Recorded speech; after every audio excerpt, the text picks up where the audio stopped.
నటసింహం నందమూరి బాలకృష్ణ ఈ ఏడాది ఆగస్టుతో నటుడిగా 50 వసంతాలు పూర్తి చేసుకుంటున్నారు.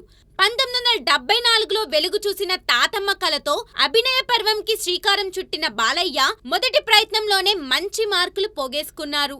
అంతేకాదు, సంవత్సరం చివర్లో 4 ఉండే ప్రతి ఏడాదిలోనూ గుర్తుండిపోయే విజయాలు చూశారు. 1984లో మంగమ్మ గారి మనవడితో కథానాయకుడిగా బ్రేక్ పొందిన నటసింహం అదే ఏడాది తన తండ్రి నటరత్న ఎన్టీఆర్ తో కలిసి నటించిన శ్రీమద్ విరాట్ వీరబ్రహ్మేంద్ర స్వామితో సంచలన విజయం చూశారు.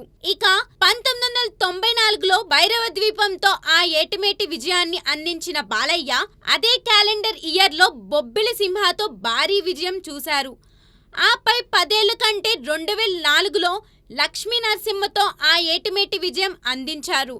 అలాగే మరో 10 ఏళ్ల అనంతరం అంటే 2014లో లెజెండ్ తోనూ అదే బాట పట్టారు. అంతేకాదు, మొదటిసారి హిందూపూర్లో పోటీ చేసి ఎమ్మెల్యే అయ్యారు కూడా.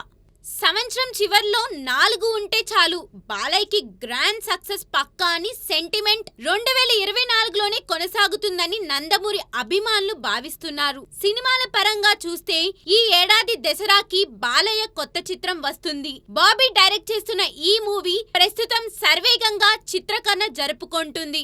అఖండ, వీరసింహారెడ్డి, భగవత్ కేసరి వంటి హ్యాట్రిక్ హిట్స్ తర్వాత బాలయ్య నుంచి వస్తున్న మూవీ కావడంతో రాబోయే సినిమాపై పాజిటివ్ వైబ్స్ ఉన్నాయి.